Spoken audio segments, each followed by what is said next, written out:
Good evening, ladies and gentlemen. Welcome to another exciting episode of the Paul Brown Show. We're taping live at 2 Expose You Studio. We have Mr. Darrell Goodman, the founder, Mr. Ray Harvey, chief engineer.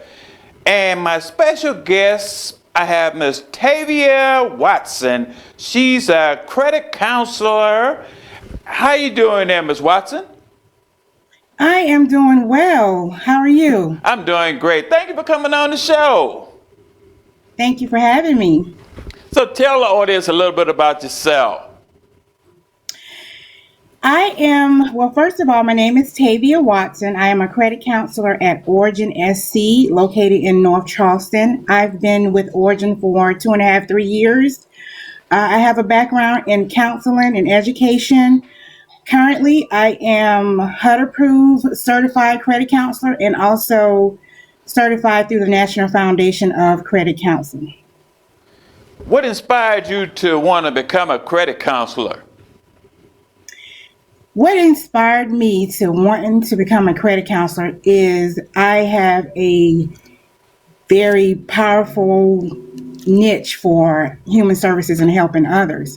As you tie in human services, education, training, and counseling, my philosophy is the ability to help one equals a job well done. So I feel like credit counseling will help people expand their goals as far as home ownership, good credit, purchasing things that they want, and helping them with their credit scores as well.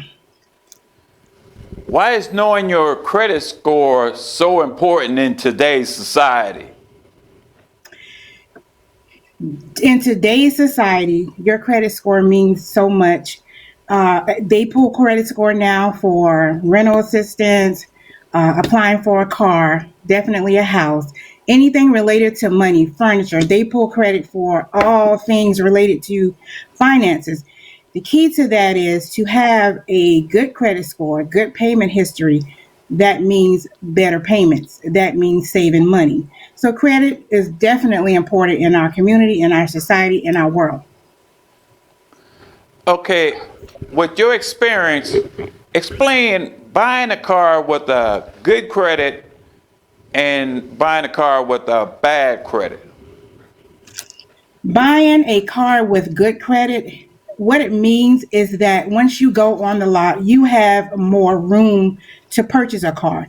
You have more room as to lower or a cheaper payment. When you purchase a car, they are going to look at your credit to determine what the interest rate on you repaying the loan for the car. So it is always good to have good credit, higher credit scores for lower payments and better interest rates. You could save so much money with having a better credit score or higher credit score, good payment history versus paying more money for a credit score that's low or having to go on a program to purchase a car where you're having to rebuild your credit in lieu of purchasing a car as well. So it's always good to have better credit score, higher credit score for anything related to your finances. Okay, for your credit score, how do you get your credit score to a higher level? There are many different ways that you can get your credit score to a higher level. One thing that I will tell you is to make sure you are interested more so in credit improvement versus credit repair. Educate yourself in these ways as to how to improve your credit. One of the things that will improve your credit more than anything else is definitely paying your accounts on time. Paying your accounts on time, paying all your debt, your credit, that's 35% of your score. This is a FICO score that I'm speaking of from coming from all three credit bureaus, Experian, Equifax, and TransUnion. So when you pay your accounts on time, that's 35%. Then you have to look at your credit utilization, 30% of your debt.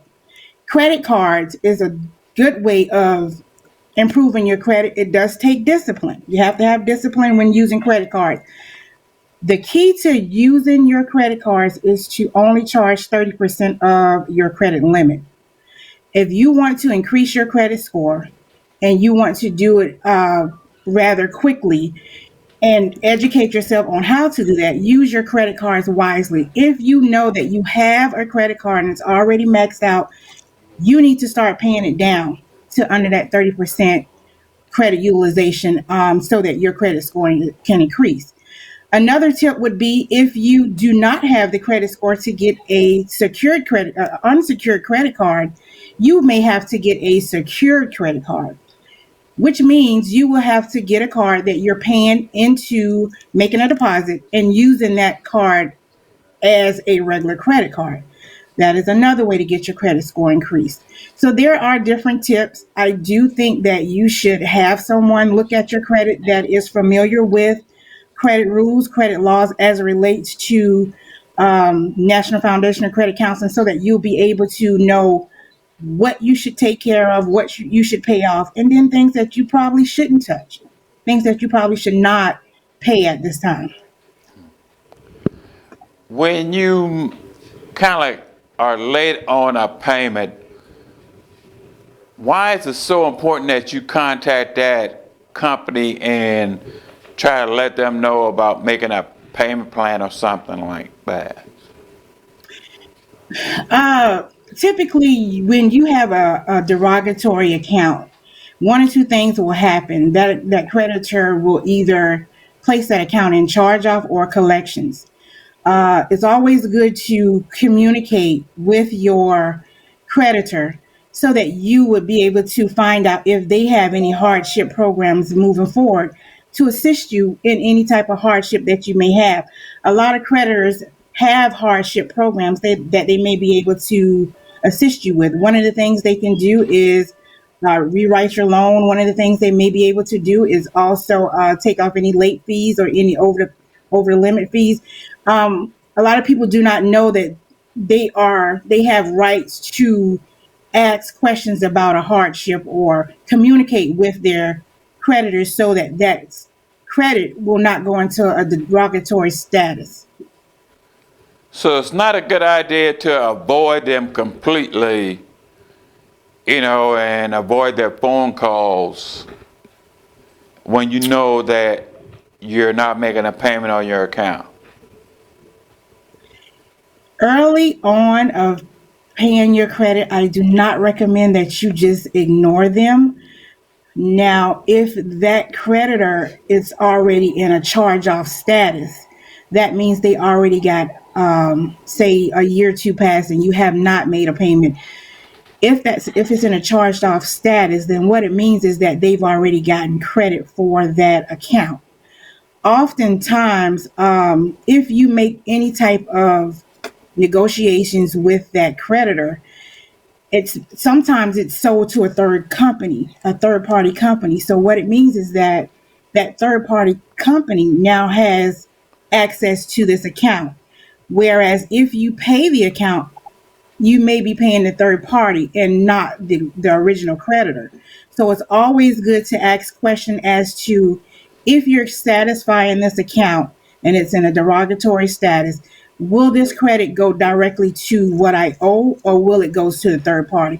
It's also good to have things in writing. Get them to have send you a contract or whatever you guys agreed upon in writing, so that you will be able to know when that account is satisfied and paid, where the status will be after it is satisfied.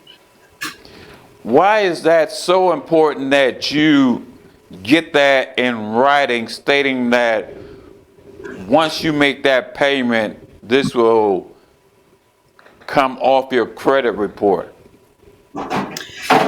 If you happen to get it in writing, it kind of stands as a leeway for you. Oftentimes, like I said before, creditors change companies, they sell credit to third parties. And if you happen to pay that account, having that in writing, that's your to go to if it doesn't go as planned. This is what transpired during our initiation of me settling this account. So you always have a backup as to say, this is what we agreed upon. I've settled this account and it's satisfied. I'm asking now that you either change it to a paid status or remove it from my credit report. Whatever the decision was made at that time. And should you make an agreement with that when you have the money on hand to do that, or should you do it in advance, or an agreement like that? Whatever agreement you decide to come up with, oftentimes creditors will negotiate payments. It is good that you decide on looking at a budget to determine what can you pay. If you've agreed to pay $50 a month, then that's the expectation of you paying $50 a month. So what I think you should do is whatever agreement that came about, stick to the agreement as much as you possibly can so that you can satisfy, and it won't be any type of confusion as to this is what we agreed upon in the beginning. If you agree to pay $50 after reviewing your budget and reviewing what you're able to pay, always negotiate what you're able to pay. Do not I don't suggest you making arrangements to pay something that you can't pay, because you're going to be back at square one of another derogatory status. Explain interest rate and why is getting a low interest rate important when buying a product. The reason interest rates are important because creditors, lenders, brokers, they look at the 5 C's of credit to determine how you're able to pay this loan back, or how are you able to pay whatever product you have purchased. The 5 3's of credit is your character, it's collateral, it's also the capacity, it's the arrangements that how your payment history. So they look at these 5 C's of credit to determine how you are able to pay this account back. To have higher credit score, if you have a higher credit score, that means lower interest rates.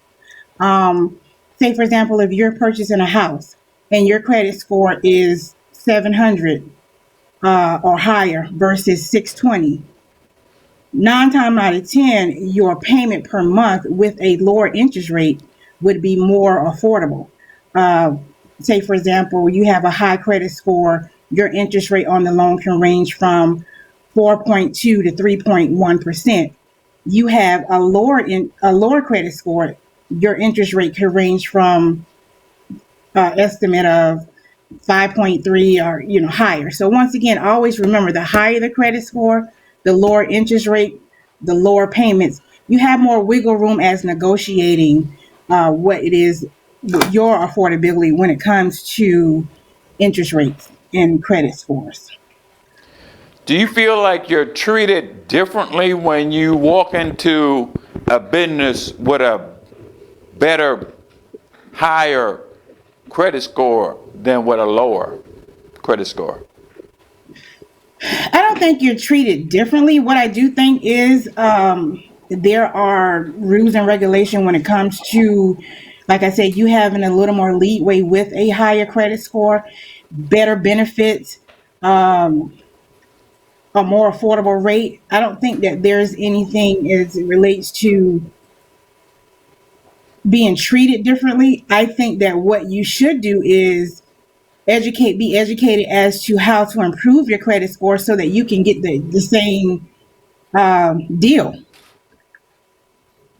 Well, I guess I meant by treated differently is the fact that I think when you have a lower credit score, they will probably give you a lot of reasons why they can't provide that product for you. But with a higher credit score, they're trying to give you that product as fast as possible because they know you can afford it. I understand what you're saying as it relates to a lower credit score. But once again, it's back to this: a lower credit score, you don't have as many options. When you're going to purchase something, the key to that is This lender, this broker, they want to know that if I loan you this money, you're going to be able to pay it back. I do feel that a lot of people get involved with predatory lending, which causes higher interest rates on certain loans, and they're not. A lot of people are not educated as to what predatory lending is or how it could affect them in the long run. Um, but before you go into a situation, you have to be cognizant as to what you're getting yourself in, the perks, the benefits, and make a decision from what they're presenting you at the time. Okay, you brought up a very important topic, a predator, you know, the last topic you were talking Predatory. about. Yes, sir. Can you repeat that and tell us exactly more about what you meant by that? The predator. Predatory lending is what we call predatory lending is more so companies that have a very high interest rate on loans. Predatory lending is more geared towards um, check check cashing establishments, title loans, whereas you obtain this loan and the interest rate can range anywhere from 300 to 400%. A lot of people are not aware of what they're getting themselves to into as far as these loans. So that's typically what predatory lending is. As a credit counselor, what do you think is your client's biggest challenge? As a credit counselor, I think that the client, most of the client, or some of the client's biggest challenges are once they develop a goal and there's a plan, even if they deviate from the plan, it seems like it's a challenge to get back on the plan. A lot of people never plan for unexpected expenses and emergencies, and things do happen. But I would like to share that if that is a part of what you are experiencing, it's always good to revamp, get back on track, whether your goal is home ownership or purchasing a car or paying off a loan. Anything dealing with finances, it's always good to develop a goal, stick with the plan. If you deviate from the plan, get back on the plan. A lot of people deviate from the plan and then decide that they can't do it, and all these other barriers come to play. uh, but my job is to educate, advocate, push to move forward so that you can get or accomplish any goals that's needed as far as your finances. I know a lot of people, their pride may be in the way and they don't want to seek this advice from credit counselors. Why is it so important that you get this expertise advice from credit counselors in today's society? In today's society, a lot of people, like I said, have not been educated on different things that they can do to improve their credit. It's nothing to be ashamed of. We do realize that things happen. A lot of people don't even realize what their credit score is until they actually pull the credit score, until they do a soft pull on their credit and to see exactly what it is. They often think that their credit is horrible. One of the things that I've noticed is it's not about fixing your credit, making your credit look pretty. It's about improving your credit, improving that history. So in today's society, just to take off the edge of how people perceive you as far as your credit and become educated is what I think would be the best way to go about that. I know they talk a lot about saving money out of your paycheck for like emergency funds. Why is that so important? Budgeting is so important because when you budget on a monthly basis or a biweekly basis, you're able to see, for one, where your money is going. You're able to see how can you cut costs, how can you um, change your expenses as far as the money that you do have going out, to see where you're able to save. Rule of thumb is to take out your savings or pay yourself in the beginning from the top of your budget, and then that way is out of sight, out of mind. A lot of people feel like they should wait until the end of their after they pay their bills or after they satisfy their debt, then save.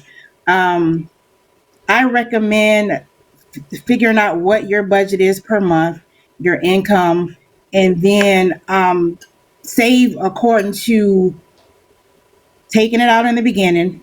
Um, and once you have a goal as to why you're saving, some people want to save, of course, unexpected expenses, emergencies. Some people have different goals as to what they're saving for. Develop your own individual goal, and then go from there. It's always good to budget monthly once again so that you'll be able to determine where you can cut costs. A lot of people find that spending money on entertainment and extra expenses that's typically not related to debt. Um, and that's just what I recommend.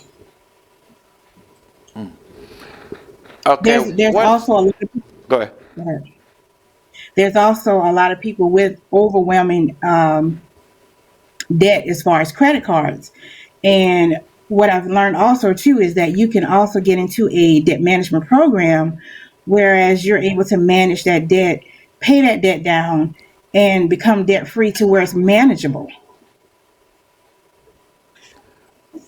I know when we get these tax refund and then you got these stimulus checks that comes out, what do you feel should be the best means of taking advantage of these funds? Tax refunds, for one, I've noticed that you never count that money until you actually have it. That's just a rule of thumb. Always wait until you actually get the funds to determine exactly what you're going to do. One thing that I do recommend again is sitting down to figure out your individual goal as far as what it is you need to pay, what it is you need to cover, what it is you need to save for, and then use that money for what it is that's going to benefit you in the long run. Most people use their tax funds to as I would say, get ahead or pay off something that they need to pay off so that they could live more, effectively monthly.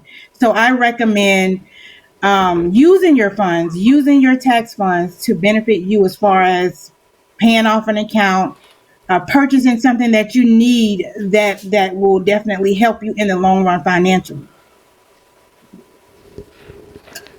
Okay, how much should you have set aside in your emergency funds, you know, just in case?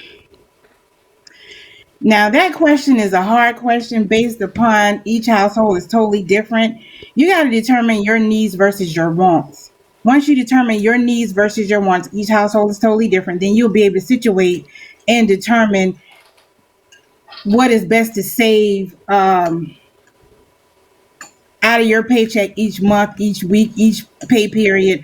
Rule of thumb, I mean, I can't give an exact amount, but I will tell you if you could save, I mean, as little as 25, 50, every little bit help. Every little bit help. I mean, I know people that, out of their check, they can save $25 a pay period, $50 a pay period. It just depends on your needs, your wants, your bills, your debt, your how your budget flows, and what's comfortable for you. So there's really not a set amount to tell people what to start saving in their individual households. But I will say this: it does help to save something. Okay, one of the big questions that I was asked is when you're in a relationship and you're possibly getting married, should someone with a good credit marry someone with a bad credit? That is a question that, well, I'll start like this. Finances is definitely important when it relates to marriages. I do believe that you should be open and honest about your finances, about your credit. And when it relates to your relationship in marriage, if you're open and honest about your credit, maybe you guys could work on your credit together. So it's about communication when it relates to marriage. Now, should they marry someone with bad credit? It just depends on what they honestly are what their goals are. Um, as long as you're open and honest about it in the beginning, you can move forward with working with each other together, make that a goal, and one can help the other and move forward. So, are you saying yes? Are you saying no? You say, I'm I saying mean, yes because honestly speaking, I mean, you if kind of like you kind of like took us around the world there, Miss Watson. Tell us the. you know Oh Lord, that should she or he let him go, or this a whole lot? This whole lot. We gonna wait this All out. right, I tell you this. In Okay, go in ahead, my own in my own personal experience as being married, um, I would say this: my husband's credit score was not as good as mine. Now his credit score is better than mine. Okay, my credit score is higher than his, but his debt to income ratio is better than mine. So overall, um, yeah, you should work together as far as so the answer would be yes. So is that person willing to work to make that change to better their credit? Has to be in good, they have to be willing to make that change. You have to be willing to make that change. But once again, it's about the communication. If you're open and honest about what you have on your credit, because it will come up, it does matter, and you can work from there, just like anything else in a marriage. But to say, should I marry somebody with bad credit? As long as I know that he's working on it, then that should be fine. Just my personal opinion. Okay, we're running short on time. So what advice would you give our viewing audience about credit as a whole? As a whole, and in general, and in conclusion, I would tell the community, the world, to become educated with credit improvement, know the difference between credit improvement and credit repair, understand that your credit is a trade summary and a pipeline of your credit history. Always remember it is good to improve your credit. It is good to start by paying your accounts on time. It is good to start by paying your debt down. And it's always good to become educated. If for some odd reason you don't understand or you don't know what to do, it's okay to seek help for advice and for education as to what you need to do to make a better credit score, to have a better credit score, and to also make those good financial decisions. If someone wants some more information from you, Ms. Watson, how would they go about contacting you? Thanks again for asking. Again, I work for Origin SC, and Origin SC is in North Charleston, South Carolina. They may contact Origin at 843-628-3000, or you may also email me directly at twatson at origin, that's originsc.org. Thank you. Thank you for Ms. Watson. Thank you, ladies and gentlemen, for watching the show, and you be encouraged. Thank you. Thank you. Thank you, man.